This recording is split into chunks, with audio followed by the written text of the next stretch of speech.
오늘은 로마서 9장 1절부터 13절까지의 말씀을 본문으로 약속의 자녀라는 말씀을 증거하도록 하겠습니다. 약속의 자녀. 오늘 9장 이제 말씀이 들어가게 되어지는데요. 어떻게 보면 9장부터 이제 16장까지 좀 더 어려운 내용이 우리에게 주어집니다. 조금 더 로마서에서는 깊은, 이제 1장부터 8장까지는 신학적인 굉장히 기본적인 복음의 내용이 우리에게 주어졌다면 그 복음을 적용하여서 우리 삶 가운데 이뤄낼 수 있는 그러한 부분들, 심화 학습과도 같은 그러한 내용이 9장부터 이제 시작된다라고 할 수 있지요. 그래서 우리가 좀 더 주의 깊게 살펴보아야 될 내용들 혹은 질문들이 우리에게 주어집니다. 그 중에 오늘 같은 경우는 이스라엘이 누구인가? 라는 질문을 우리에게 던져주고 있지요. 과연 이 땅 가운데 하나님께서 세우신 하나님의 백성, 하나님의 자녀는 누구인가? 라고 하는 것입니다. 우리가 모두 다 고백하고 알듯이 예수 그리스도를 믿는 믿음으로만 구원을 얻을 수 있습니다. 이 사실은 과거나 현재나 다름이 없어요. 과거의 구약시대의 사람들은 오실 예수님을 바라보고 구원을 얻었다라고 우리는 이해했습니다. 그리고 우리는 이미 오신 예수님을 바라보고 믿음으로 구원을 얻는 것이다 라고 하는 것이죠. 이 사실, 이 진리는 변함이 없습니다. 과거나 현재나. 그래서 하나님께서는 아담과 하와에게 주신 원래 복음, 원시 복음에도 이제 여인의 후손을 통하여서 사탄의 머리를 이깨고 그리고 모든 사망 권세를 이길 것이다 라고 하는 복음을 증거하였고, 그 복음의 모든 그림이 모세를 통하여 계속해서 이스라엘 백성들에게 증거된 것이지요. 그래서 우리는 과거에 이스라엘 백성들에게 주어진 언약을 옛 언약이라고 말하고 그 옛 언약을 우리는 구약이라고 말하는 것이죠. 그래서 우리가 지금 받아든 성경에는 구약이 있고 신약 성경이 있는데 옛 언약을 구약이라고 말하는 것이고 새 언약을 신약이라고 말하는 것입니다. 구약을 이제 받았던 이스라엘 백성들은 하나님께서 아담 이후로 끊임없이 약속하셨던 여인의 후손, 바로 오실 메시아 예수를 바라보며 구원을 받았다라고 하는 것이지요. 그래서 오늘 이스라엘에 속한 모든 사람이 이스라엘 사람이 아니다라고 바울이 선언하였던 것은 참인 진리의 말씀인 것은 모든 이스라엘 백성들이 육적으로 이스라엘에 속하였다고 하여서 모두 다 구원을 받은 하나님의 백성이 아니다라고 하는 것입니다. 그들에게 주어진 율법 안에 또 모세를 통해 주어진 모든 말씀 안에 하나님께서는 옛 언약을 이스라엘 백성들에게 계시하셨고 그 계시를 믿고 그 믿음 가운데 구원받은 사람들이 참 이스라엘이다라고 말하고 있는 것이죠. 그 그림을 가지고 오늘 본문을 보신다면 조금 더 쉽게 이해가 될 수 있을 것입니다. 왜냐하면 이스라엘이라고 하는 그 단어 자체가 우리에게 여러 가지의 이미지를 주기 때문에 그 이미지 때문에 혼동을 갖고 올 수가 있어요. 그럼 과연 이스라엘 사람들을 하나님께서 버린 것인가?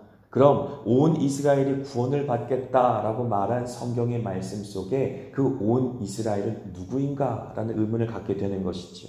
실제적으로 우리 기독교 안에는 온 이스라엘을 문자적으로 실제적인 이스라엘 나라로 해석하는 그러한 교단도 있습니다. 그래서 이스라엘 나라가 회복되었을 때에 비로소 예수님께서 이 땅 가운데 오고 이스라엘 나라 가운데 하나님께서 새로운 성전을 실제적으로 세웠을 때에 마지막 때가 이 땅 가운데 온다라는 문자적인 해석을 갖고 있는 그러한 교단도 있다라고 하는 것이죠. 그런데 성경 전체의 내용을 구속사적인 의미로 바라본다면 그러한 해석은 한계가 있다라고 하는 것입니다. 온 이스라엘, 도대체 성경은 이스라엘을 누구라고 말하고 있는가? 라는 부분에 대해서 오늘 본문은 분명하게 우리에게 해답을 주고 있는 것입니다. 자, 1절부터 3절까지의 말씀 같이 한번 읽습니다. 내가 그리스도 안에서 참말을 하고 거짓말을 아니하노라. 나에게 큰 근심이 있는 것과 마음에 그치지 않는 고통이 있는 것을 내 양심이 성령 안에서 나와 더불어 증언하노니 나의 형제 곧 고륙의 친척을 위하여 내 자신이 저주를 받아 그리스도에게서 끊어질지라도 원하는 바로라 라고 말하는 것이죠. 이것이 바로 바울 사도의 진심이었어요. 내 거짓말하지 않는다. 나의 진심이다 라고 말하면서 뭐라고 말합니까? 나의 고륙 친척, 나의 백성, 이스라엘 백성들 모두가 다 구원받기를 나는 원한다. 내가 생명책에 내 이름이 지워진다 할지라도 나는 내 형제, 자매, 고륙 친척들이 다 구원받기를 원한다. 이게 내 진심이다 라고 바울 사도가 이야기하는 것입니다.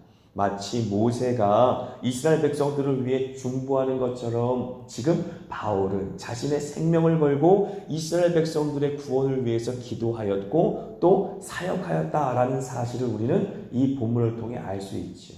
하지만 이스라엘 백성이라는 그 단어라는 것을 봤을 때 하나님께서 이스라엘 백성과 하나님의 자녀라는 그 단어를 동일시했기 때문에 우리는 이 본문의 말씀을 자칫 잘못하면 오해할 수도 있다라고 하는 것이죠. 근데 이스라엘 백성들을 향한 바울 사도의 마음은 진심이었지만 이스라엘 백성들의 메시아를 향한 태도는 어땠나 한번 생각해 보시죠. 오실 예수 그리스도를 향하여 그들의 믿음을 갖고 구원받은 하나님의 백성이었다면 당연히 오신 메시아를 환영했어야 되겠지요. 그리고 그를 영접해드리고 오신 예수 그리스도로 인하여서 그들이 이미 구원의 감격을 누렸어야만 했었습니다. 하지만 육적인 이스라엘 안에 오실 예수 그리스도를 향한 믿음이 이미 사라져버렸다라는 사실 우리 너무나 잘 압니다. 우리가 그 전에 이제 구약 성경을 살펴보면서도 그 내용을 잘 알게 되었지만 이스라엘 백성들은 끊임없이 하나님을 배반하고 우상을 행음하듯이 섬기면서 그렇게 하나님을 떠난 역사가 반복되었지 않습니까? 심지어 하나님께서 선지자들을 보내어서 그들 마음속에 경고하였음에도 불구하고 하나님만을 향한 믿음을 저버리고 심지어 성전 안에도 우상을 세워서 섬겼던 모습, 자신들의 자녀를 제물로 우상에 바치는 그러한 범죄를 범하는 모습을 우리는 다 보았습니다. 그래서 하나님께서는 더 이상 이스라엘 백성들 가운데 거하지 못하고 그 성전을 떠나는 모습을 우리는 에스겔서를 통하여서 보았던 것이지요. 그리고 하나님께서는 이스라엘 백성들을 심판하셔서 그들을 바벨론의 포로로 끌려가게 하셨고 그리고 온 이스라엘 백성들을 이제 흩으셔서 바벨론 땅 구석구석 나중에는 페르시아 그리고 그리스, 로마라고 하는 큰 모든 제국에 흩어져서 살도록 하였다라는 사실을 우리는 알 수 있습니다. 그래서 하나님께서는 뭐라고 구약 성경에 말씀하셨습니까?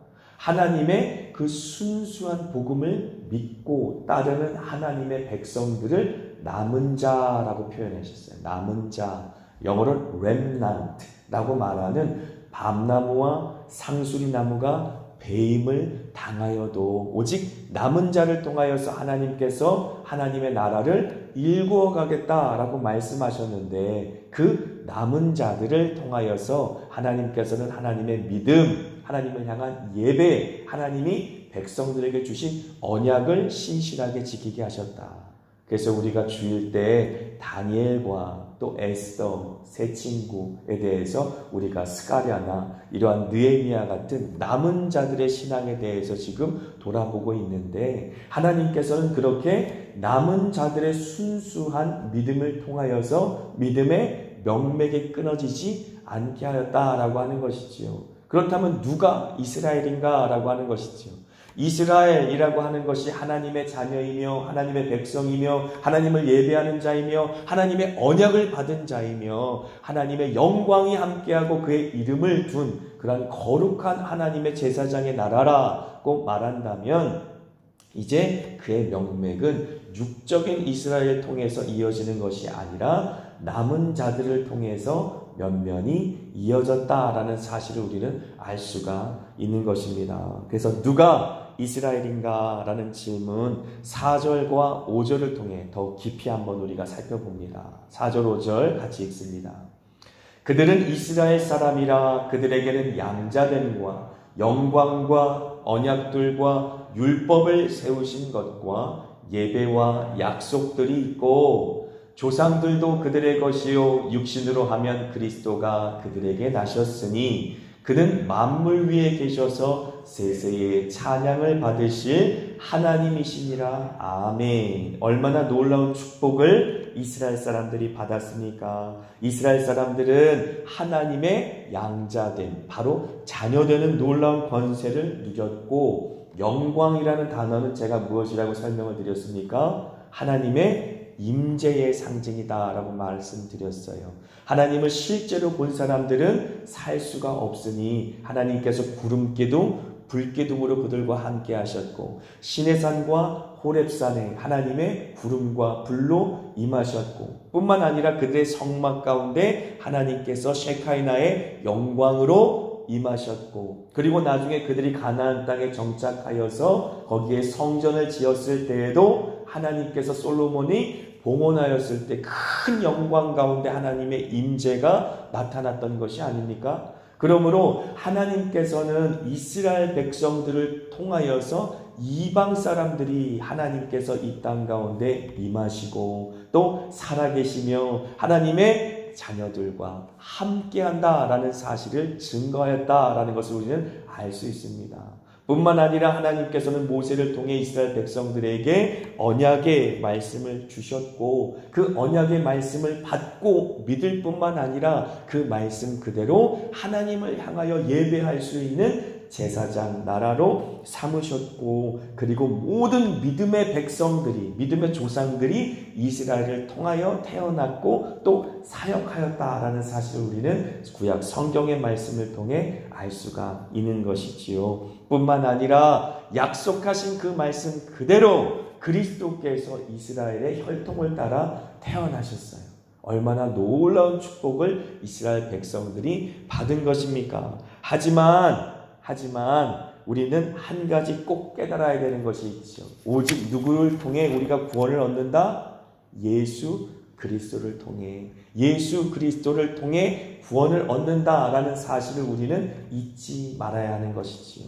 그런데 그 오직 예수라는 믿음을 저버린 이스라엘 백성들에게 하나님께서는 그 언약을 신실하게 계속 유지할 수 없었다라는 것입니다. 예레미야서의 말씀을 제가 한번 읽어드릴게요. 예레미야서에 이미 구약 성경에 이미 하나님께서는 옛 언약을 저버린 이스라엘 백성들과 더 이상 언약 관계를 유지하지 못하고 더 이상 양자됨의 관계를 유지하지 못하고 하나님께서 새 언약을 주실 수밖에 없다라는 사실을 예레미야서를 통해 우리에게 말씀하고 계십니다. 예레미야서 31장 31절부터 33절 적어 놓으시면 더 좋고요. 새 언약에 대한 말씀이 예레미야서 31장 31절부터 33절까지 있습니다. 제가 읽어드립니다. 여호와의 말씀이니라.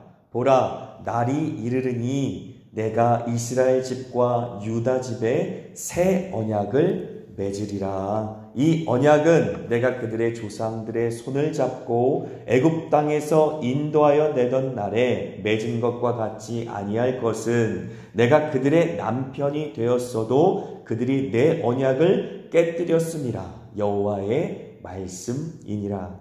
그러나 그날 후에 내가 이스라엘 집과 맺을 언약은 이러하니 곧 내가 나의 법을 그들의 속에 두며 그들의 마음에 기록하여 나는 그들의 하나님이 되고 그들은 내 백성이 될 것이라. 여호와의 말씀이니라. 아멘. 새 언약을 맺을 것인데 그 새 언약은 하나님께서 우리 마음에 친히 성령으로 말미암아 할례를 행하시고 우리 마음속에 기록하시는 하나님의 복음 진리의 말씀으로 말미암아 새롭게 맺어주시는 언약이다라고 하는 것이지요. 그런데 그 새 언약에 대해서 누가복음 22장 20절에는 뭐라고 말씀하고 계십니까?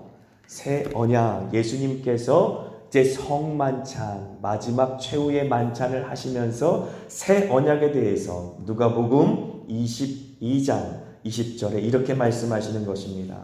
저녁 먹은 후에 잔도 그와 같이 하여 이르시되 이 잔은 내 피로 세우는 새 언약이니 곧 너희를 위하여 붓는 것이라 라고 말씀하시는 것이죠. 예수님께서 자신의 피로 말미암아 세우신 언약, 그것이 바로 새 언약이다 라고 하는 것입니다.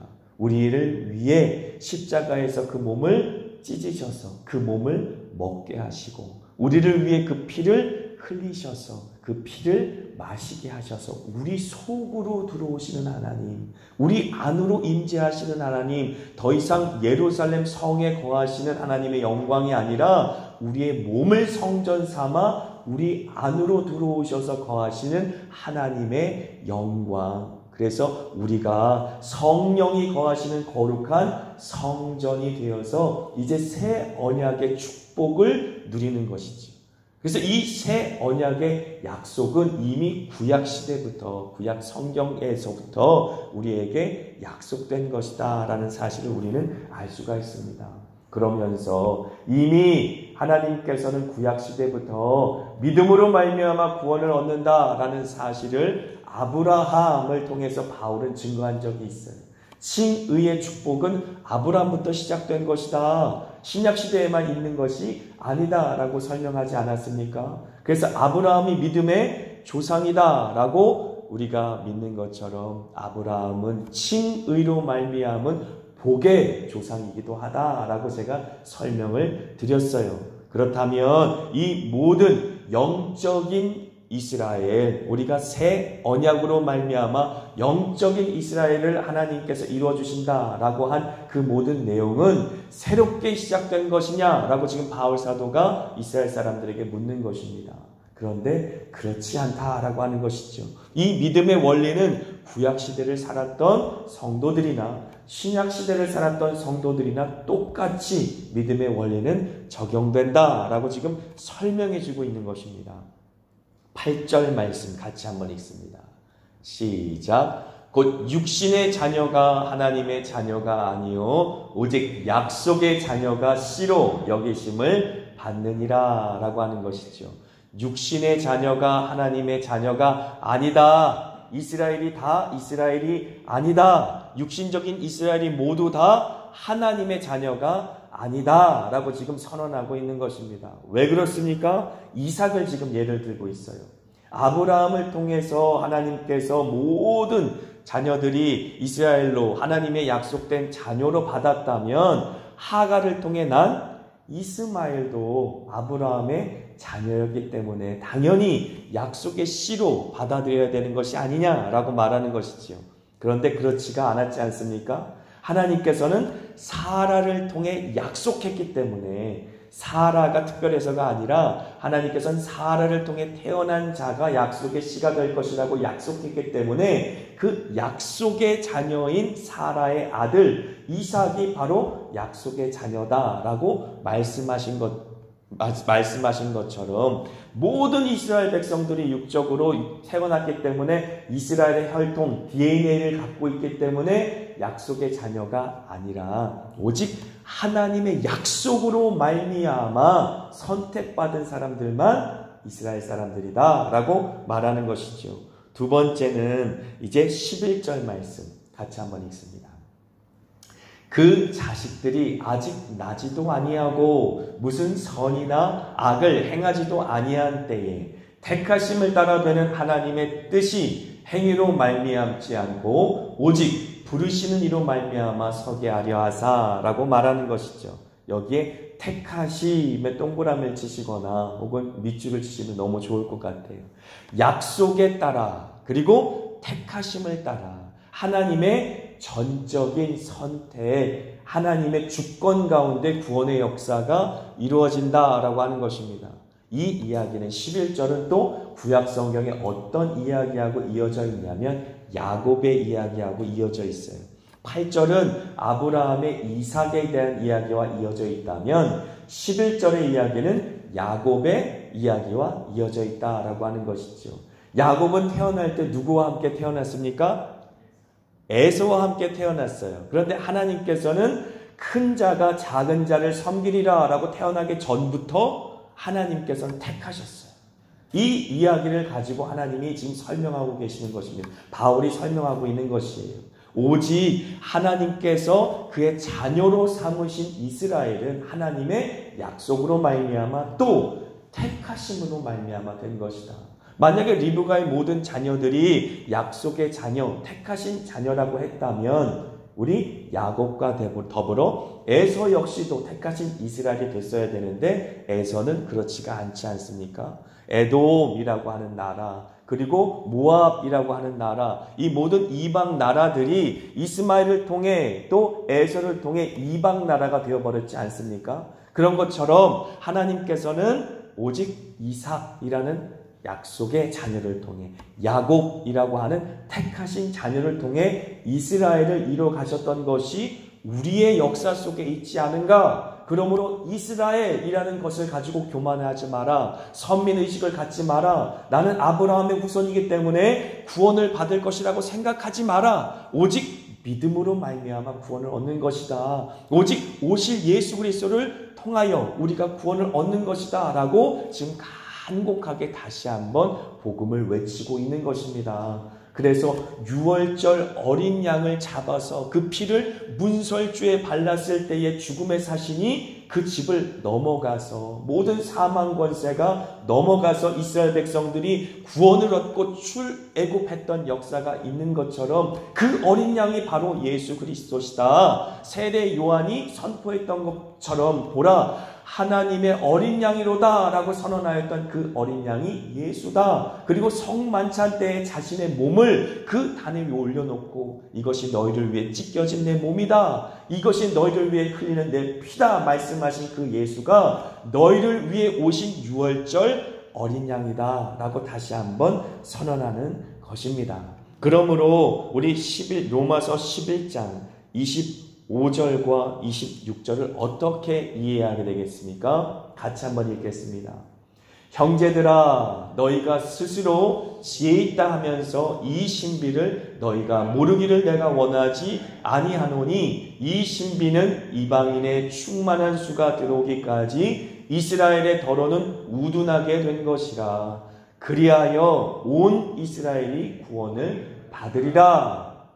이 온 이스라엘을 시온의 회복 혹은 이스라엘의 육적인 회복으로 보면 안 되겠다라고 하는 것입니다. 왜냐하면 성경 전체가 그렇게 이야기하고 있지 않기 때문에. 그래서 이 이스라엘은 우리가 생각해 보지요. 하나님께서 이스라엘 백성들을 선택하셔서 약속의 자녀로 삼으셔서 온 이방 나라가 하나님의 임재 또 하나님을 예배하는 백성을 통해 하나님의 살아계심을 증거하였던 것처럼 이제 하나님께서는 새 언약을 통해 믿음의 자녀 아브라함의 후손이 우리다라고 말씀드렸어요. 교회다라고 말씀을 드렸습니다. 이제 믿음 안에서 모든 구원받은 자들이 아브라함의 후손이 된 것처럼 믿음 가운데 교회를 이룬 우리가 영적인 이스라엘이다 라고 지금 선언하고 있는 것이죠. 그 영적인 이스라엘 속에 육적인 이스라엘 사람들도 포함될 수 있을 것이지요. 마지막 때가 되면 어떻게 해요?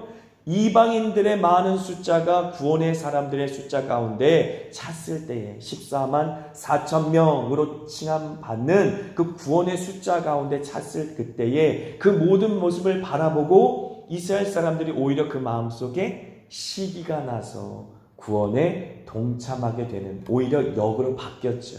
예전에는 이스라엘을 바라보면서 이방 사람들이 구원에 동참하였다면 이제는 하나님께서 영적 이스라엘이 교회를 바라보게 하심으로 육적인 이스라엘 사람들도 구원에 동참하게 하는 그러한 역사가 이 땅 가운데 마지막 때에는 이루어지는 것이다 라는 것이죠. 이 그림이 제대로 이해가 되지 않는다면 우리가 읽은 지금 9장 1절부터 13절까지의 내용을 온전히 이해하지 못하게 되는 것입니다. 그러므로 이제 이 마지막 때를 살아갈 때에 하나님께서는 이제 육적인 이스라엘의 사람들도 구원의 대상으로 바라보고 그들도 선교의 대상으로 바라보고 그들이 오히려 구원받은 우리들을 바라보며 시기하는 마음을 갖고 사모하는 마음을 갖고 하나님께로 나올 수 있도록 그렇게 사역해야 되는 때가 바로 이 마지막 때다라고 우리는 믿어야 하는 것입니다. 잘못된 성경의 해석을 가지고 육적인 이스라엘을 위해서 전쟁을 수행하고 시온주의로 빠져가는 잘못된 성경의 해석은 이제 버리고 성경 전체의 내용을 우리가 바라보면서 새 언약, 바로 예수의 피로 말미암아 맺으신 그 언약은 우리가 낯선 것이 아닙니다. 과거의 구약시대의 이스라엘 사람들도 우리 유월절 어린 양을 잡아 그 피를 문설주의 바름으로 말미암아 그들의 모든 죄가 사함을 받고 가리워짐을 받고 의롭다 칭함을 받고 죽음의 사신이 그들의 집을 넘어갔던 것은 상징적으로 복음을 보였다 뿐이지 그 내용은 똑같이 예수의 피로 말미암아 맺은 언약이었다라는 사실을 우리가 믿기 때문입니다. 이 사실을 믿고 로마서가 좀 더 풍성한 복음으로 저와 여러분의 마음속에 다가오기를 주님의 이름으로 축복합니다.